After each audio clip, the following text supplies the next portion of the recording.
हमें एक बग्गी दिखाई जाती है जो बहुत ज्यादा तेज से एम्पीरियल पैलेस के सामने रुकती है। तो तब सारे नाइट्स कहते हैं जल्दी करो, वो पहुंच चुके हैं। एम्परर के प्रॉक्सी द नॉर्दर्न ड्यूक वो पहुंच चुके हैं, यूजीन विनर। और तभी यूजीन बग्गी से बाहर निकलता है, लेकिन तब सारे के सारे लोग उससे पूछ रहे थे आखिर हुआ क्या है। हमने सुना था कि वहाँ पर एक्सप्लोजन हुआ है, लेकिन आखिर हिज मैजेस्टी कहाँ पर है? कहीं ऐसा तो नहीं कि एम्परर और एम्प्रेस दोनों हर्ट हो गए हों? लेकिन तब यूजीन किसी बात का जवाब नहीं देता। वो कहते हैं आर्च ड्यूक प्लीज एक्सप्लेन करें ना, आखिर उस इंसिडेंट में हुआ क्या था? लेकिन तभी वहां पर आइजक आता है, हमारी हीरोइन का डैड। वो कहता है आर्च ड्यूक मुझे बताएं मेरी बेटी आखिर सिलिसिया को क्या हुआ है? और वो तो बड़ा फिक्रमंद था। लेकिन तभी यूजीन सोचता है ठीक है, मुझे जो बता देना चाहिए। वो कहता है योर मैजेस्टी एम्परर और एम्प्रेस इस वक्त मिसिंग है, और अभी के अभी मैं एक इमरजेंसी मीटिंग रखना चाहता हूँ ताकि आप लोगों को एक्सप्लेन कर सकूं हुआ क्या था। तो please captain of the guards और सर आइजक मैजरिन आप भी वहां पर आए। और तब वो मिरी से कहता है और इसके अलावा मैंने सुना था कि फेयर रॉयल फैमिली के मेंबर भी यहाँ पे रुके हुए हैं, तो प्लीज उनको भी अभी बुलाओ। तो वहां पर हमारा सेठा आता है। वो कहता है जी अभी के लिए मैं यहाँ पर फेयर रॉयल फैमिली में से आया हूँ, तो मैं आप लोगों से बात करना चाहता हूँ क्योंकि इस इंसिडेंट के बारे में मुझे भी पता है, लेकिन ऐसा लगता है कि वर्स्ट केस सिनेरियो जो मैंने इमेजिन किया था ना वो सच हो चुका है। और थोड़ी देर बाद उनकी मीटिंग शुरू हो चुकी थी, और तब हमारे यूजीन विरन ने उनको सब कुछ बता दिया था। तो तब आइजक हमारी सिलिसिया का डैड कहता है इसका मतलब है एम्परर और एम्प्रेस वो दोनों मेर के रैम्पेज में फंस गए थे, और इसका मतलब है वो टाइम में वापस आ चुके हैं। लेकिन क्या ये पॉसिबल हो भी सकता है? तो तब सेथा कहता है एक्चुअली मेर की पावर का पर्पस ही यही है, क्योंकि प्रेजेंट इरा में टाइम ट्रेवल बिल्कुल मना किया गया है, फिर भी इसके बारे में किसी से ज्यादा नहीं पता। नॉर्मली मेर की पावर तो सिर्फ कास्टर को कुछ मिनट पीछे भेज सकती है, लेकिन अगर यहाँ पर रैम्पेज हो जाए ना और उसकी वजह से कास्टर का वेसल वो डिस्ट्रॉय हो जाए, तो ये आपको 10 दिन पीछे भी भेज सकती है और 10 साल पीछे भी। लेकिन अगर ऐसा पॉसिबल हुआ है ना, तो इसका मतलब है कि टाइम जब हो चुका है, लेकिन फिर भी हमें उसके बारे में कोई ट्रैक नहीं है, हमें नहीं पता वो टाइम में कितना पीछे गए हैं। लेकिन तब यूजीन कहता है तो इसका मतलब है कि वो लोग पास में जा चुके हैं, लेकिन हमें कोई आइडिया नहीं है ना कि वो टाइम में कितना पीछे गए हैं और कहां तक पहुंच गए हैं। तो तब वहां पर राइन भी बिल्कुल हैरान रह गया था। लेकिन तभी सेथा माफी मांगते हुए कहता है मुझे माफ कीजिएगा, मैंने अपने ब्रदर की लोकेशन को ट्रेस करने की कोशिश की है, लेकिन अभी भी मुझे उसके बारे में कुछ पता नहीं चल रहा, और मुझे पता नहीं था कि एम्परर और empress Amperian couple of Faiza वो इसमें इन्वॉल्व हो जाएंगे।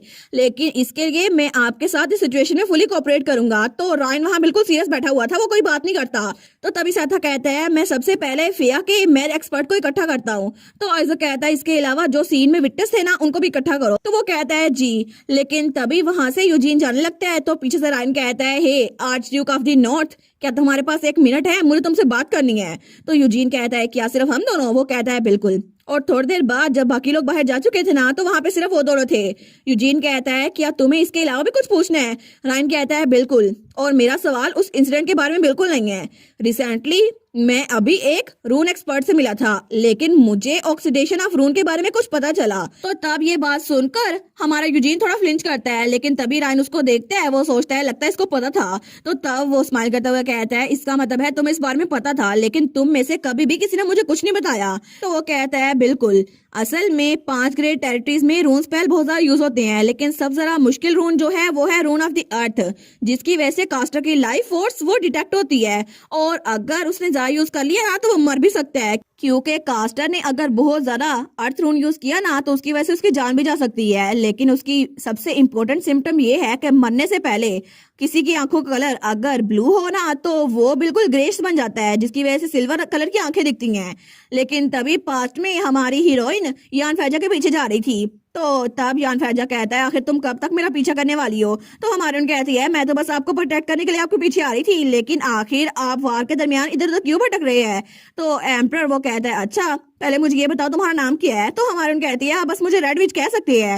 वो कहता है ठीक है रेड विच, जरा वहां पर देखो, मैं तुम्हें ये दिखाना चाहता हूँ। लेकिन जैसे हमारी वहां पर देखती है ना, वो तो बिल्कुल हैरान रह गई थी, क्योंकि वहां पर बहुत ही जरा सोल्जर्स थे। तो वो कहता है 3 रेजिमेंट्स, 2 डिवीजन जो कि रून नाइट ऑर्डर है, और 1 डिवीजन वो कोर्प्स की है। तुम्हें लगता है कि ये सारे के सारे लोग कितने होंगे? तो हमारी सलीसिया कहती है ये लोग तो मुझे हजारों में लग रहे हैं। वो कहता है बिल्कुल, ये सारे लोग टोटल मिलाकर 5000 से ज्यादा है। वो कहती है योर हाइनेस, कहीं ऐसा तो नहीं कि ये जगह? तो तब यान फैजा उसकी तरफ देखता है बिल्कुल सीरियस होके। तो हमारे सोचती है क्या ये सच में कैरी ऑन प्लेन्स हैं?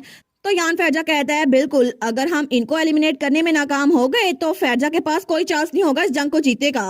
वो सोचती है क्या हिज हाइनेस तो अभी भी क्राउन प्रिंस हैं, लेकिन मुझे पता था कि जब वार हो रही थी तो उन्होंने विक्ट्री हासिल की थी कैरियन प्लेन्स की वजह से, लेकिन मुझे लगा था कि वहां पे सिर्फ सैकड़ों की तादाद में सोल्जर्स होंगे, लेकिन आखिर ये सब कुछ कैसे हो गया? क्या पास्ट में सच में ऐसा कुछ हुआ था?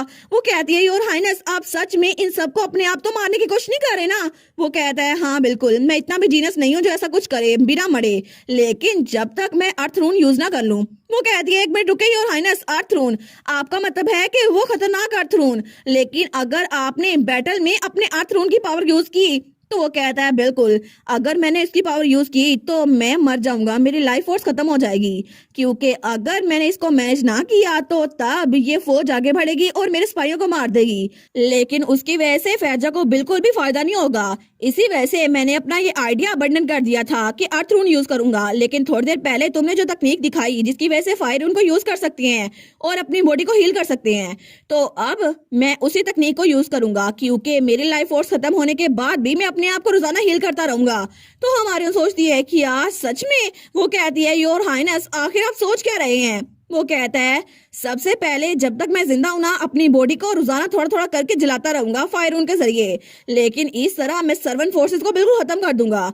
दूसरे नंबर पर मैं उस रून ऑफ फायर को यूज करूंगा अपनी बॉडी को बचाने के लिए, और इस तरह मैं कुछ सालों तक जिंदा रह पाऊंगा, लेकिन मेरे इन्हीं एक्शन की वजह से मेरी बॉडी खतरे में होगी, और जब तक हो सके मैं जिंदा रह पाऊंगा, क्योंकि मैं अपनी लाइफ तब तक बचाना चाहता हूँ जब तक मुझे कोई सूटेबल सक्सेसर न मिल जाए। तो हमारी सिलिसिया सोचती है कि इसका मतलब है कि जब मैंने बग्गी में देखा था वो रून ऑफ फायर यूज कर रहे थे, तो इसका मतलब है कि उनको पता था उनकी जान जाने वाली है, लेकिन क्या सच में ये पागलपन करने वाले हैं? तो ताओ कहती है इसका मतलब है कि आप तो बिल्कुल एक जिंदा लाश बन के रहेंगे, लेकिन तभी प्रेजेंट में ये बात तो राइन भी कहता है। वो कहता है मेरा भाई जिंदा लाश बन के रहेगा? तो यूजीन कहता है बिल्कुल, फैजा फोर्सफुली अपनी बॉडी पे रून मैजिक यूज करता रहा था इस सारे वक्त में, और इस सारे वक्त में 10 सालों में वो एम्पर बन के रहा, और वैसे भी यही वजह थी कि मैंने उसको एलिमिनेट करने का प्लान यही बनाया, क्योंकि जहां तक मुझे पता है ना, फैजा टेरिटरी में 5 डिस्ट्रिक्ट हैं और मैंने हर एक में एम्प्लीफिकेशन डिवाइस बनाई थी, जिसकी वजह से रून मैजिक जो कि पूरे एम्पायर में छाया हुआ था, मैं उसको थोड़ी देर के लिए पैरालाइज कर देता। आम लोगों पे तो इसका कोई असर नहीं होता, लेकिन फैजा जो कि रून मैजिक पे जिंदा रह रहा था वो जरूर मर जाता, हालांकि वो अपनी एक उंगली भी ना उठा पाता, क्योंकि अगर वो अपनी बॉडी पे रून ऑफ फायर यूज ना करे तो वो जरूर मर जाएगा, और मेरा यही प्लान था, लेकिन ये बिल्कुल बेकार ऑपरेशन था, क्योंकि बाद में उसने मुझे पहले बता दिया कि उसकी बॉडी लिमिट तक पहुंच चुकी है और उसके पास जिंदा रहने के लिए 1 साल से भी कम का टाइम है, और हम इसको चेंज करने के लिए कुछ भी नहीं कर सकते। तो रॉयन तो बिल्कुल हैरान रह गया था। वो कहता है इसका मतलब है 10 साल पहले सर्वन वार में ये सब कुछ हो चुका था।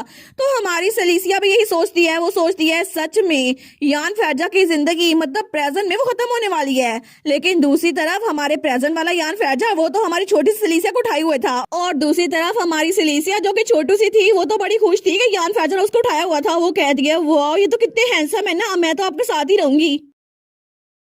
और इसी के साथ ये वाला पार्ट यहीं पर ख़त्म। तो आप लोग बताइएगा आप लोग को ये पार्ट कैसा लगा, और वीडियो को लाइक और चैनल को सब्सक्राइब लाजमी कीजिएगा। बाकी वीडियोस का लिंक भी स्क्रीन पर नज़र आ रहा होगा, तो काइंडली उनको भी चेकआउट कर ले। और thank you so much for watching my videos. Stay safe, bye bye.